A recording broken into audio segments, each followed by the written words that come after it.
Jesucristo, ven sin tardar, entre nosotros hoy Él está, y te convida con dulce afán, tierno diciendo ven. Oh, cuán grata es nuestra reunión, cuando allá, Señor, en tu mansión, contigo estemos en comunión, gozando eterno bien. Piensa que Él solo puede colmar tu triste pecho de gozo y paz, y porque anhela tu bienestar, vuelve a decirte ven. Oh, cuán grata es nuestra reunión, cuando allá, Señor, en tu mansión, contigo estemos en comunión. Muchas gracias por darme este privilegio de estar aquí con ustedes. Muchísimas gracias al hermano Arsenio y muchas gracias a todos los hermanos que hicieron posible o que coordinan este evento. Yo creo que a partir de este evento, yo me he dado cuenta que hay varios eventos que se están realizando y no me cabe duda de que muy pronto la iglesia en todos estos lugares donde se ha estado predicando la palabra va a empezar a activarse y vamos a empezar a evangelizar. No hay mucho tiempo para hacer introducciones. Quiero darle las gracias a la congregación. Excelente, se han portado, cómo nos han atendido de bien, hermanos. Vamos a llevar unas cuantas libras de más ahora que salgamos de aquí, ¿verdad? Excelente. Gracias a todos los hermanos y hermanas que nos han brindado ese amor, ese cariño y esa grandísima hospitalidad que les estamos realmente muy, muy agradecidos. Nosotros tenemos que hablar aquí acerca de la parábola del samaritano compasivo, una parábola muy preciosa, muy bonita, y me ha tomado por sorpresa el hecho de que los hermanos que han estado hablando aquí, desde que yo llegué ayer, vengo de Dallas manejando, pero los hermanos que han venido hablando se han enfocado en la evangelización. Y me ha tomado de sorpresa porque cuando me estaba preparando este tema no tenía en mente la idea de la evangelización. Pero a medida que empecé a estudiar el tema, Dios me puso en la mente que enfocara la evangelización. Entonces, como que es un trabajo que Dios ha hecho con todos nosotros, de alguna manera, ¿verdad? Y nos ha orientado hacia eso. Yo quiero orientar esta plática que vamos a hacer en el día de hoy sobre el tema de anunciar las buenas nuevas, evangelizar. Y vamos a tomar la parábola del samaritano como punto de partida en la historia en la cual se desarrolla esta parábola del buen samaritano. A manera de preparación para lo que vamos a decir, a veces no es que no evangelizamos tanto porque no queramos, porque seamos flojos, porque el mundo sea difícil, porque lo que quiera que sea, hay muchas razones. Creo que una de las razones por las cuales nos falta evangelización y nos falta efectividad en la evangelización es lo que yo podría llamar una falta de enfoque. Para cualquier cosa que hagamos en la vida necesitamos enfocarnos, ¿no? Si uno no tiene una meta, decía nuestro hermano Prado ayer, si no tienes un enfoque claro en lo que quieres hacer y en lo que vas a hacer, pues va a ser muy difícil que logres el objetivo porque está borroso. Y a veces cuando evangelizamos tenemos esa duda, esa ambigüedad. ¿Qué es evangelizar? ¿Qué voy a decir cuando voy a evangelizar? ¿En qué consiste eso de evangelizar? Los predicadores me dicen que tengo que evangelizar pero yo no sé qué será exactamente evangelizar. Entonces, ¿cómo salgo si no tengo la seguridad de lo que quiero hacer cuando voy a evangelizar? Así que yo quiero decirles, a partir de estas lecturas sobre la parábola del buen samaritano, quiero decirles que tenemos que enfocarnos en tres cosas. Tenemos que tener tres enfoques muy claros cuando vamos a evangelizar. Primero, tenemos que enfocarnos en el maestro. Segundo, tenemos que enfocarnos en la pregunta correcta. Y tercero, tenemos que enfocarnos en la respuesta correcta. Yo creo que necesitamos ese enfoque para poder evangelizar. Ahora, ¿por qué les estoy diciendo estas cosas? Miren que la historia que rodea la parábola del buen samaritano aparece muy probablemente en los tres evangelios. La encontramos en Marcos, la encontramos en Mateo, la encontramos en Lucas también, ¿verdad? el escenario en el cual se presenta esta historia.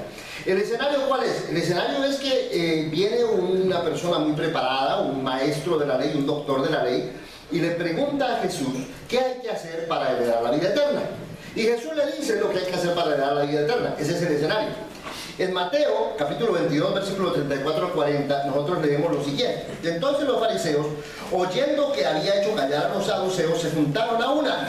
Y uno de ellos, intérprete de la ley, o sea, doctor de la ley, especializado en estudios religiosos, doctor egresado de quién sabe, de alguna universidad de allá en la época de Jerusalén, se acerca a Jesús y le pregunta, diciendo, maestro, ¿cuál es el gran mandamiento de la ley? Y Jesús le dijo, amarás al Señor tu Dios con todo tu corazón y con toda tu alma y con toda tu mente.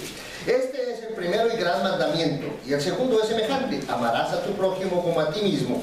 De estos dos mandamientos depende toda la ley y los profetas. La misma cosa leemos en Marcos capítulo 12, versículo 28 al 34. Más o menos la misma cosa. Excepto que en el versículo 32, Marcos nos da un poquito más de detalle. El que menos detalle nos da es Mateo. En Marcos, en el capítulo 12, versículo 32, nos da un poquito más de detalle. Entonces, después de que Jesús le dijo estas cosas, el escriba, o sea, el experto, le dijo, maestro, ¿verdad has dicho que uno es Dios y no hay otro fuera de él? Y el amarle con todo corazón y con todo el entendimiento y con toda el alma y con todas las cosas, y el amor al prójimo como a uno mismo, es más que todos los holocaustos y sacrificios. Y Jesús entonces, viendo que había respondido sabiamente, le dijo, no estás lejos del reino de Dios. Y ya ninguno sabe preguntarle nada. Aquí Marcos nos da un poquito más de detalle. Nosotros a veces oímos hablar de este intérprete de la ley y pensamos que era una persona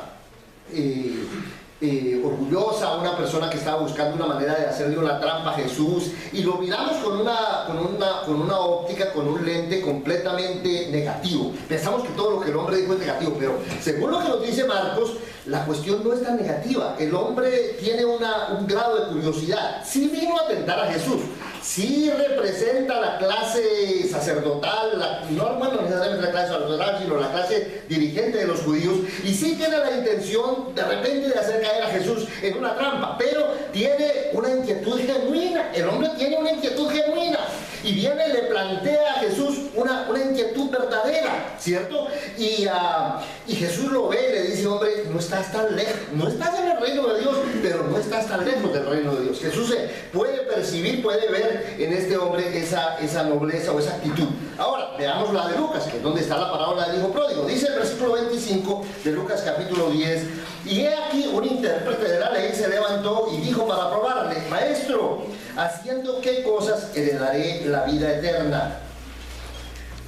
Y él le dijo, ¿qué está escrito en la ley? ¿Cómo lees? Aquel respondiendo le dijo, amarás al Señor tu Dios con todo tu corazón y con toda tu alma y con todas tus fuerzas y con toda tu mente, y a tu prójimo como tú mismo. Ustedes se dan cuenta que entre estos tres casos, estas tres lecturas que hicimos, hay mucho parecido. La pregunta es muy cercana, la respuesta de Jesús es muy cercana, y a lo mejor se trata de una misma historia narrada con tres perspectivas diferentes. A lo mejor son dos historias diferentes, pero de todas maneras la temática es muy cercana, es muy parecida. Dice el versículo 28, y él le dijo, bien has respondido, haz esto y vivirás. Pero él, queriendo justificarse a sí mismo, le dijo a Jesús, ¿y quién es mi prójimo? Y respondió Jesús y le dijo, un hombre descendía de Jerusalén a Jericó y cayó en manos de los ladrones, los cuales lo despojaron e hiriéndole se fueron, dejándole medio muerto. Y aconteció que descendió un sacerdote por aquel camino y viéndole pasó de largo. Y asimismo pasó un levita llegando cerca de aquel lugar y viéndole pasó de largo. Pero un samaritano que iba de camino vino cerca de él y viéndole fue movido a misericordia, y acercándose vendó sus heridas, echándoles aceite y vino, y poniéndole en su cabalgadura lo llevó al mesón y cuidó de él. Al otro día, al partir, sacó 2 denarios y lo dio al mesonero y le dijo, cuídame, y todo lo que gastes de más yo te lo pagaré cuando él regrese. ¿Quién pues de estos 3 te parece que fue el prójimo del que cayó en manos de los ladrones?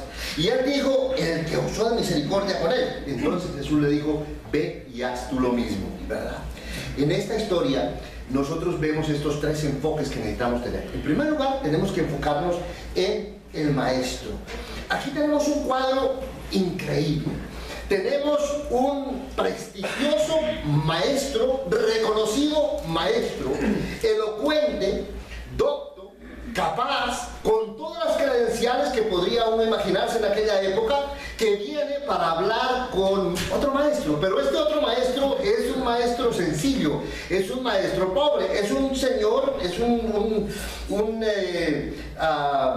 Galileo, alguien que creció en un pueblo casi ignorado, en el pueblo de Nazaret. Ustedes sabían que por muchos años los arqueólogos decían que Nazaret era un mito, que no existía Nazaret, porque no se había descubierto en ningún mapa Nazaret. Nazaret era un pueblo tan pequeño, tan insignificante en aquel entonces, que no se había descubierto. Después lo descubrieron y dijeron como de costumbre, la Biblia tenía razón, sí existía Nazaret, pero por mucho tiempo la gente decía, no, ¿dónde está Nazaret? En ninguna otra parte de la historiografía o de la geografía antigua se menciona Nazaret. No, lo que pasa era que Nazaret era tan pequeño, tan insignificante, que no se tomaba en cuenta. Y aquí tenemos un maestro que no fue a ninguna universidad, no tiene ninguna credenciales enormes, no pertenece a la clase elitista y sabia de los israelitas, y viene un maestro muy capacitado para hacerle una pregunta. Lo hizo para tentarlo, está bien, pero la pregunta es válida. Lo que este señor viene a preguntar es muy importante. Entonces, lo primero que tenemos nosotros que hacer es enfocarnos en el maestro.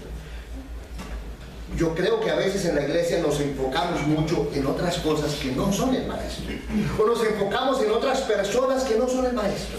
Pensamos que para poder evangelizar se necesita algún título, pensamos que tiene que la persona haber ido a alguna escuela y haberse graduado y tener una cantidad de credenciales, y cuando alguien nos hace una pregunta tenemos que decir, vamos a llamar al hermano fulano de tal o al predicador fulano de tal, ¿verdad? Para que conteste, y el predicador le hace la pregunta y dice, no, pues yo tengo que consultar al decano de la universidad porque yo tampoco puedo contestar la pregunta, y ahí te llevas. No, la idea es que nos enfoquemos en el maestro. ¿Quién es el que tiene las respuestas? ¿Quién es el que sabe lo que necesitamos para estar bien con Dios? Hay uno solo, el maestro, y no está en las universidades. Increíble, muy significativo el hecho de que Dios haya escogido que Jesús viviera en Nazaret, que fuera de Galilea, que hubiera nacido en Belén, que fuera un carpintero, y que fuera una persona pues muy común y corriente. ¿Qué quiere decir eso? Que cualquiera de nosotros puede conducir a cualquier persona. ¿A quién? Al maestro. No tenemos que conducirnos a nosotros, no tenemos que impresionarnos por lo que nosotros tenemos que decir. Todo lo contrario, tenemos que predicar al maestro con su sencillez. El secreto del evangelio, el secreto de Dios es que es capaz de hacer de lo más débil lo más grande. Allá lo decía ahorita el hermano Sixto, donde hay persecución, donde hay debilidad, donde no hay libertades, donde no hay dinero, donde no hay tremendos doctores y maestros, ahí está Dios manifestándose. Es que esa es la naturaleza de Dios, es la característica de Dios. Así que olvidémonos de esos maestros, ¿verdad? Y enfoquémonos en el maestro. ¿Qué es evangelizar? Es conducir a las personas al único que puede ser el maestro. Entonces, es el primer reto que tenemos, ¿verdad? El segundo reto es muy importante. Enfoquémonos en la pregunta que hacen los seres humanos. ¿Qué pregunta le hizo el doctor a Jesús? Una pregunta muy válida. Dice la Biblia en las 3 ocasiones que la pregunta fue hecha para tentar a Jesús, para probar a Jesús, que el maestro vino con la intención de tenderle una trampa a este maestro, tal vez porque era un maestro no reconocido y porque el mensaje tal vez a estos maestros no les gustaba. Pero de todas maneras la pregunta es muy válida. Maestro, ¿qué debo hacer para tener la vida eterna? Esa es una pregunta verdadera, es una pregunta real. es una pregunta que todos los seres humanos nos hacemos, nos tenemos que hacer. ¿Qué debo hacer para ganar la vida eterna? Es una pregunta típica judía. El judío que estudiaba la ley sabía que la ley era una serie de instrucciones para tener vida.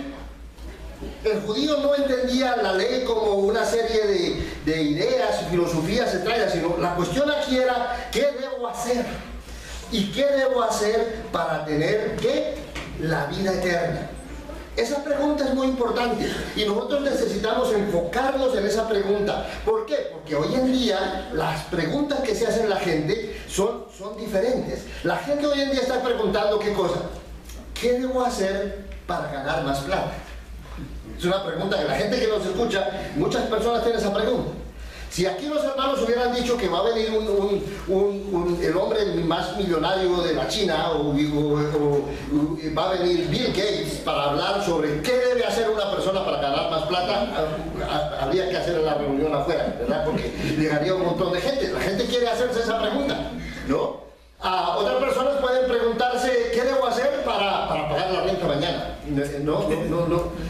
Tengo problemas, ¿qué debo hacer para pagar la renta mañana? Otras personas, ¿qué debo hacer para tener una familia feliz? Estoy hasta aquí, estoy cansado, estoy harto con mi familia. ¿Y qué debo hacer para tener una familia feliz? Entonces, las preguntas que tiene la gente no coinciden con la pregunta que el doctor de la ley estaba haciendo. Pero en el fondo, lo más importante para el ser humano, ¿qué es? La vida. Jesús lo dijo bien claro. ¿Qué vale más? ¿La vida o el vestido? ¿La vida o el alimento? La vida es lo realmente importante para el ser humano. Y todas las personas allá tienen esa pregunta. ¿Cómo se puede vivir? ¿Cómo se puede vivir mejor? Cuando una persona pregunta ¿qué puedo hacer para tener más plata? Es porque esa persona piensa que si tiene más dinero va a vivir mejor. Pero está equivocada. No importa cuánto dinero tienes, eso no garantiza que vivas mejor. Entonces, lo que nosotros tenemos que enfocarnos es en la pregunta correcta. ¿Qué debo hacer para tener la vida? Y mire que el hombre dice, ¿qué debo hacer para tener la vida eterna?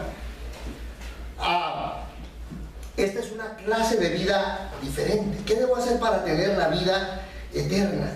Miren ustedes que Dios creó diferentes clases de vida, ¿no? Tenemos la vida vegetal, tenemos la vida de los peces, de las aves, tenemos la vida de los mamíferos. Dentro de los animales que están en la tierra tenemos la vida de algunos animales que son sumamente inteligentes, ¿verdad? Tenemos la vida de otros animales que no son tan inteligentes, pero que es una vida especial.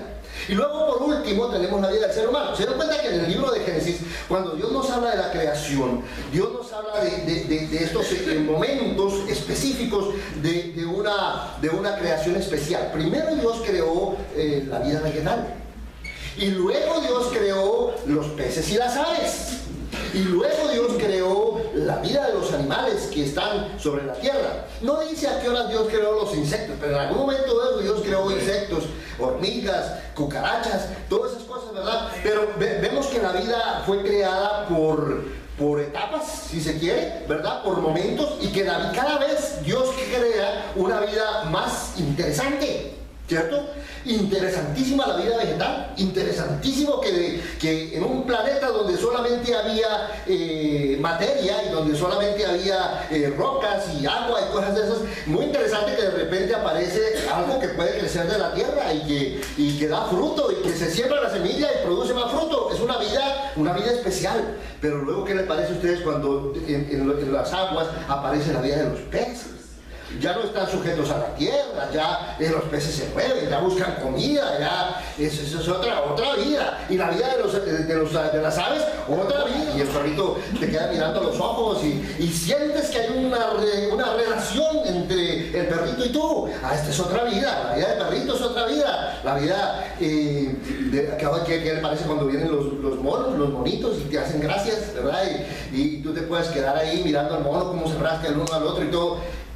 Otra vida mejor. Pero ¿qué les parece cuando viene el ser humano? Ese sí es una vida tremenda, ¿verdad?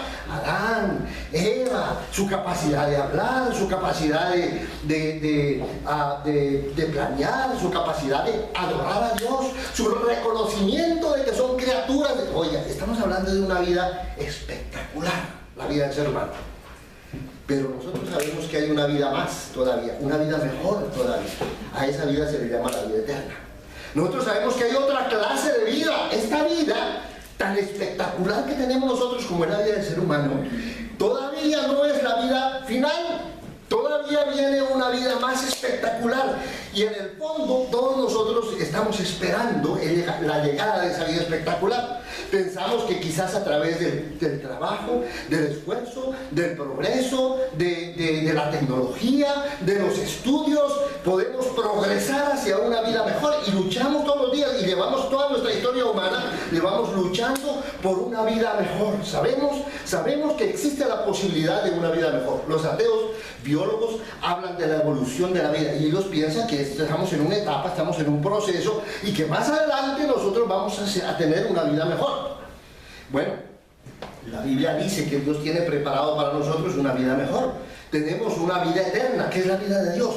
Es más, Jesús vivió nuestra vida maravillosa, nuestra vida humana, y murió en la cruz y al tercer día resucitó con la vida eterna. O sea que nosotros a través de la historia de Jesús y su resurrección sabemos que realmente se efectuó la vida eterna.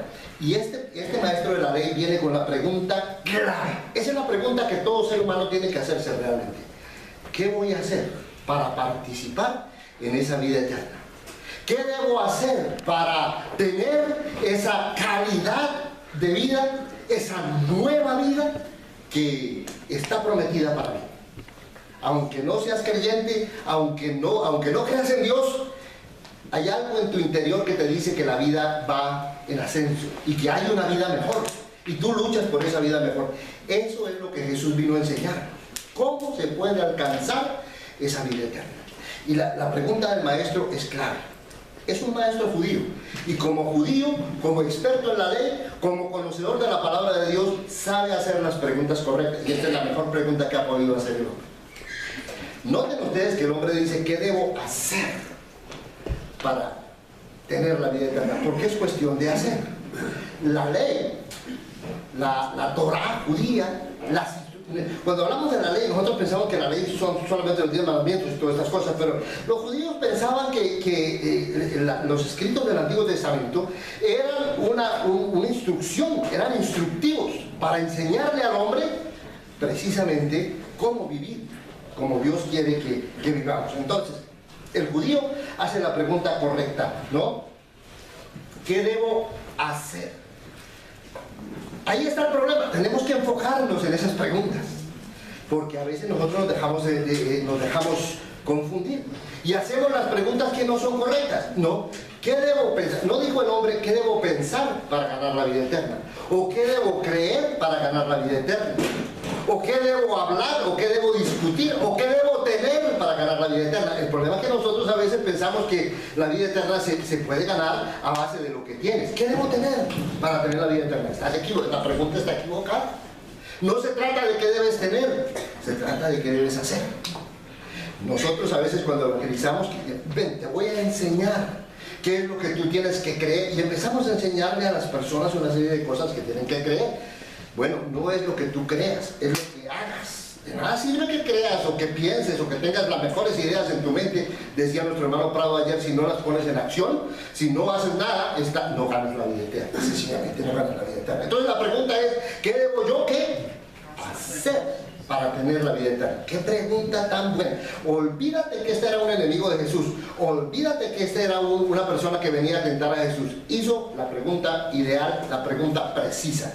No nos desenfoquemos de esa pregunta. Pero claro, Jesús le da la respuesta que viene de la ley, ¿no? Oye Israel, el Señor vuestro Dios, el Señor uno es. Amarás al Señor tu Dios con todo tu corazón, con toda tu mente, con toda tu alma. El hermano Cervantes ayer nos decía excelentemente, los judíos escuchaban esta cosa, ¿desde cuándo, hermano? Desde los Estados Unidos. El famoso Shema judío, ¿verdad? Que se lo repetían las mamás y los papás a los hijos, y todo judío sabía estas palabras de memoria. Eran las instrucciones para ganar la vida eterna. Entonces, a Jesús le responde, eso es lo que dice la Biblia. Pero el hombre hace otra pregunta, y esa otra pregunta es fenomenal. ¿Quién es mi prójimo? Esa pregunta es espectacular, porque el maestro de la ley, acostumbrado como está a conocer la palabra de Dios, dice, ¿y cómo se aplica eso en mi vida? ¿Qué tengo que hacer yo? ¿Quién es mi prójimo? Está bien, ya entiendo qué es lo que tengo que hacer para la vida eterna, pero ¿yo qué debo hacer? Esa pregunta es para mí, para mis circunstancias, para mi momento. Y es entonces cuando Jesús le da la respuesta. Es entonces cuando Jesús le explica lo que es su prójimo específicamente. Nosotros a veces no hacemos esa pregunta, ¿qué debo hacer yo? Es cada quien. No se trata aquí de ¿qué debe hacer la iglesia para que podamos tener esta vida eterna y compartirla con las demás personas? No es qué deben hacer los predicadores, o qué deben hacer las universidades, o qué deben hacer los programas. La pregunta es ¿qué debo hacer yo? ¿Cuáles son mis circunstancias? Ve y predica el evangelio. Hagamos planes. Pensemos cómo la iglesia puede predicar el evangelio. La pregunta es ¿quién le va a predicar el evangelio? ¿Tú? Porque la responsabilidad es tuya. Entonces la pregunta es muy importante, ¿verdad? La respuesta de Jesús es la parábola que acabamos de leer, que tiene que ver con practicar ¿qué cosa? El amor. Y se basa en dos cosas bien sencillas: hay que ver y hay que hacer. El levita y el sacerdote pasaron y ¿qué? Vieron al que estaba herido y no hicieron nada, pasaron de largo. Pero el samaritano pasó y lo vio y fue movido a misericordia y actuó. Hay que ver y hay que actuar. Pero a veces nosotros no vemos, porque alrededor de nosotros pueden estar los vecinos, como decía el hermano, con problemas de adicción, matrimonios divorciándose, niños desamparados, niños que se quedaron solos porque los padres los mandaron al otro lado. Es decir, está la gente llorando y sufriendo, y nosotros pasamos, lo vemos, pero no lo vemos. Lo vemos, pero no le ponemos cuidado. Menos todavía actuamos. Jesús dice, mire, esto de la vida eterna es ser sensibles, no ser indiferentes, es abrir los ojos alrededor tuyo y ver quién sufre a tu alrededor. Esa es la primera cosa que necesitamos hacer. ¿Quién está sufriendo a nuestro alrededor? De lo que sea que está sufriendo. Y entonces acércate y haz algo. Dice el Salmo 109, versículo 31, porque Él, Dios, se pondrá a la diestra del pobre, para librar a su alma de los que le juzgan. Dios quiere estar a la diestra, junto, al lado de ¿quién? Al lado de la persona sufriente, necesitada, pobre y débil. Cuando tú ves a un pobre, hay un corito por ahí que dice, si ves a un pobre que está a tu lado, dale la mano, porque hay alguien más pobre que tú. Entonces, cuando tú ves a una persona sufriendo, ¿quién está al lado de esa persona? Dios está al lado de esa persona. Acércate a esa persona y sé la voz de Dios, la presencia de Dios, la palabra de Dios para esa persona que está sufriendo. Ahora, ya para terminar, cuando tenemos esta respuesta de Jesús, obviamente que el impacto es grande para nosotros, porque empezamos a ver y nos damos cuenta que el trabajo es descomunal. En inglés dicen overwhelming, nos aplasta, es más grande que nosotros. Tan pronto empezamos a ver al que sufre aquí, al que sufre allá, decir, ¿y a qué horas y cómo puedo yo alcanzar a todas estas personas? Entonces, cuando necesitamos lo que decía nuestro hermano Sixto, el poder de Dios, necesitamos reconocer, no lo puedo hacer yo. Tengo que contar con el poder de Dios que lo haga a través de mí. Tengo que acudir a la oración, ¿verdad? Para que Dios lo haga a través de mí. No solamente eso, sino que yo reflexiono en mi vida y yo puedo decir, yo no soy merecedor de la vida eterna, porque no he hecho lo que se debe hacer para ganar la vida eterna. No creo que ninguno de nosotros aquí hayamos amado como Cristo dice que debemos amar para poder decir, yo me merezco la vida eterna. Entonces necesitamos que recibir esa vida eterna como un acto de gracia y de misericordia de Dios. ¿Pero para qué? Para que vivamos la realidad del reino de los cielos. ¿Cuál es la realidad del reino de los cielos? La realidad del reino de los cielos es hacer lo que hizo el samaritano compasivo. Mientras no tengamos el corazón del samaritano compasivo, no estamos haciendo la labor del reino y no estamos viviendo la realidad de la promesa nueva que Dios ha hecho, que es la promesa del reino de los cielos. Así que animados hermanos, y vamos a hacer ese trabajo, vamos a imitar al buen samaritano y a enfocar nuestra evangelización en torno a nuestro maestro y la pregunta y la respuesta. A Jesucristo ven sin tardar, que entre nosotros hoy Él está y te convida con dulce afán, tierno diciendo ven. Oh, cuán grata es nuestra reunión, cuando haya, Señor, en tu mansión, contigo estemos en comunión, gozando eterno bien. Piensa que Él solo puede colmar tu triste pecho de gozo y paz, y porque anhela tu bienestar, vuelve a decirte ven. Oh, cuán grata es nuestra reunión, cuando haya, Señor, en tu mansión, contigo estemos en comunión, gozando eterno bien. Su voz escucha sin vacilar, y grato acepta lo que hoy te da. Tal vez mañana no habrá lugar donde detengas, ven.